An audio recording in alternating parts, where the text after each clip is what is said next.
I have a slide. I think I'm still sharing slides. I will go back and show you a really fun slide, which is this. If you can see this, have a plan. Intermittent variable reward is this addictive behavior that was introduced by an egghead named B.F. Skinner, and he invented the Skinner box. That's where most people know the name. It's the rat pushes the lever. The rat's only interested in pushing the lever if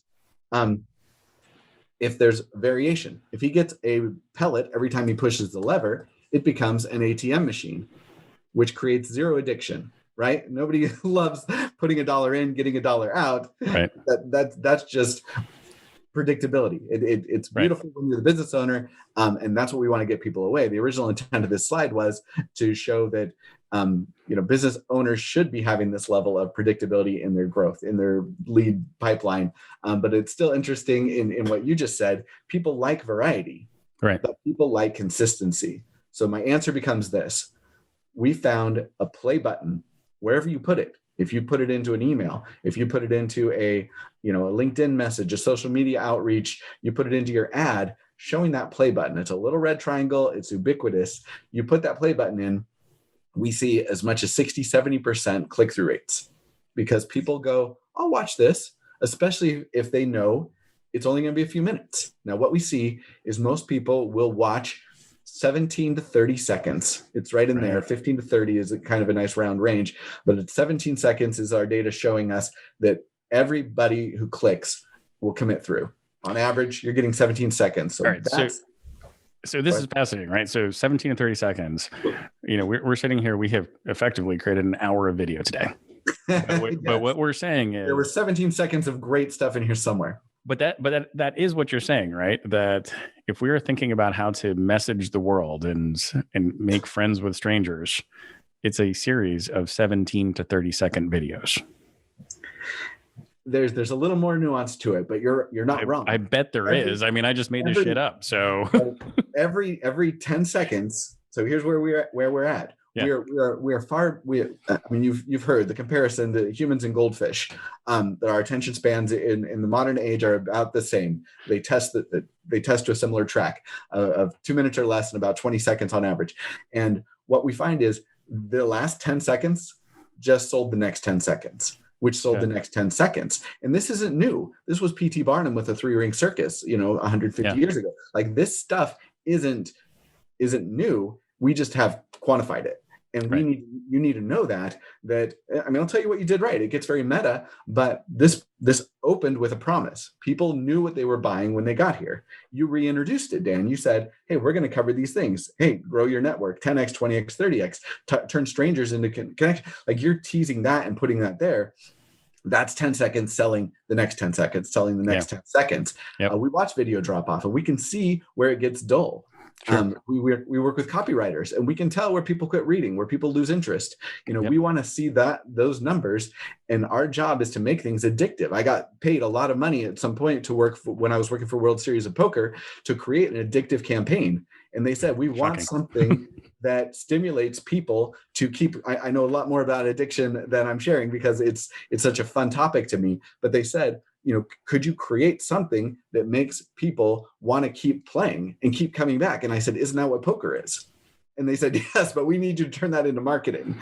And so I got paid a lot of money to study things like Farmville and other Apple games that were addictive. We studied things like this, slot machines. And what we found is this intermittent variable reward principle is interesting. People want something that's new, but valuable, right? You can't be new, but uninteresting. So the sad truth is we are all content creators, but are you creating entertainment or are you creating information?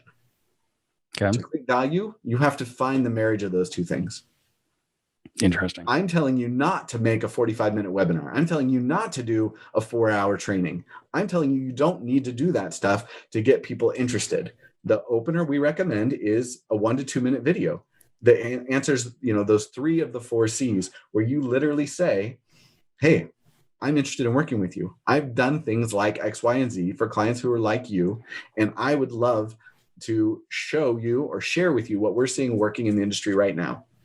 Hey, Shawn, I'm keeping my eye on the clock here. We got a couple minutes left. If anybody's got questions, pop them in the box. I'll work through those. one that came up is if I'm getting this correct. So the 4-hour workshop boot camp kind of class, right? In the old world, a lot of people would run those like half-day seminars, that sort of thing. Yeah. In marketing and growth world, I think you see a lot of, now I'm making this up, I'm going off script. You see like the mastermind sessions, right? So is your thought process here that you're taking a short consumable piece of video, turning that, as a gateway into a longer piece that turns into the mastermind? Like, is that the path that this potentially goes through? Oh, you're asking me to give away secret stuff. I think I did.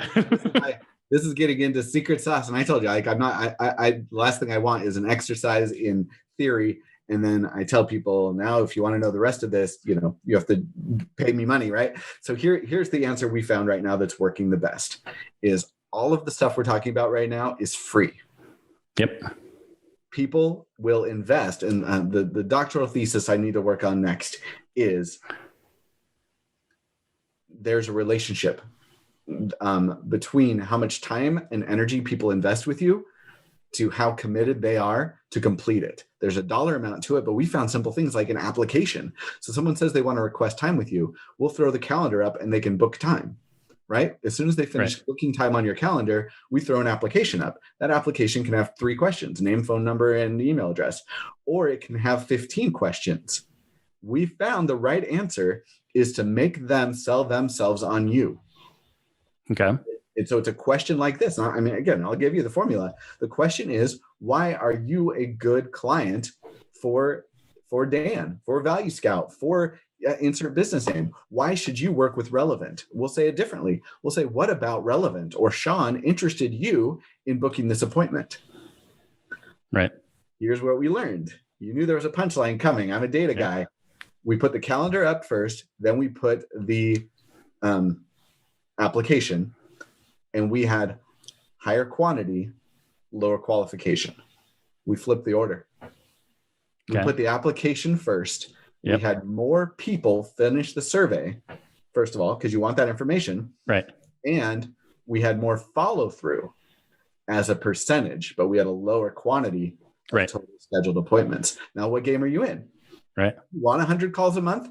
I tell you that you do not. Even if you have a sales team that you're paying, you don't want to tie up their time and waste efficiency. You would rather have lower, higher qualified calls. And that's the system we're using. Then any additional information after that should be the close. Short channel, right? Whatever's at the top of your funnel. I recommend video. Get to video as soon as you can. Short, punchy video tells them who you are, why they should care about what you're doing, and why you care about them. You see how it's flipped? Right. There's a reversed script of what everybody you've been doing for years. Yeah. How you say, hey, here's why I'm a great fit for what you're trying to do. Yep. I know enough about you to say, here are your goals. I help customers like you hit those goals. Go check out my free material. Then send them over to something. There's case studies, there's downloads. Lead magnet is the general term for it in marketing. Right. I think I'm speaking everybody's language here, which is something you give away for free. My key thing is make that first thing that's free, not the problem you solve, and something that is addictive, something that creates an urgent need for the next thing. The easiest way to do that is to create what we call an open loop, which is you tell them something that they need to know. You give them a term, like I have 4 C's, just to make this very consumable. There are 4 C's that I want to share with you. The first C is credibility. The second one is capability. There are 2 more C's that are critical. I'm not going to discuss right now. But once I've covered this exercise, I want to tell you, I do a full training. That's 45 minutes. Well, that's a 4-hour training. That's where your masterclass goes. Yeah. But I've already given you enough value that you can check some of those boxes: credibility, capability, chemistry.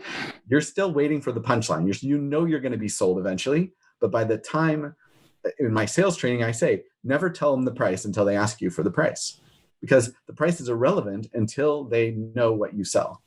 So This is what you're doing. You're telling the last 10 seconds are to sell the next 10 seconds. And the next 10 seconds, sell the next 10 seconds.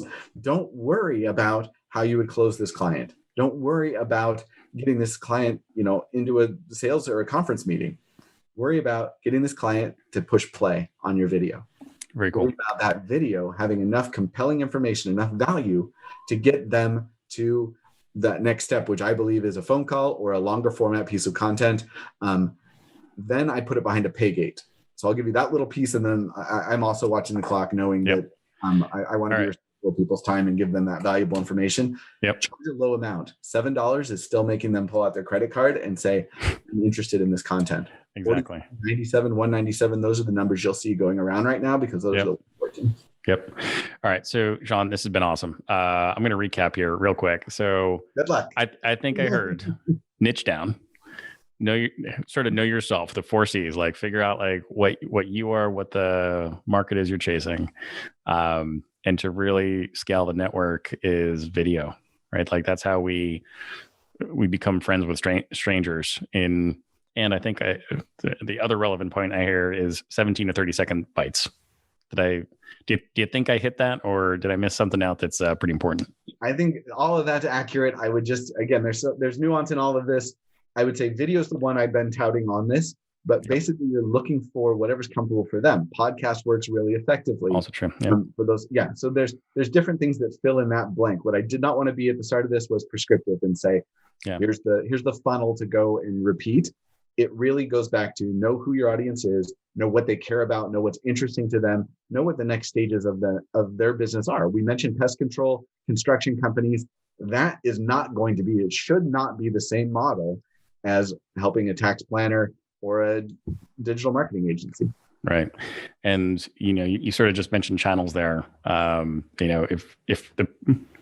If the game that we're hunting is not in that channel, like if they're not living on LinkedIn, that's probably not where we're doing this. So maybe that's the next thing we talk about. So awesome, Shawn. You've got to go learn how to get on Clubhouse. Right. I have no idea how to do that. or I don't know how to get on the TikTok either. But anyway, so Shawn, this has been awesome. Really appreciate your time today. Why don't you throw that slide back up just so people can figure out how to contact you and get you directly. I don't have that in front of me anymore, so I can't do that. Happy to do that. Yeah.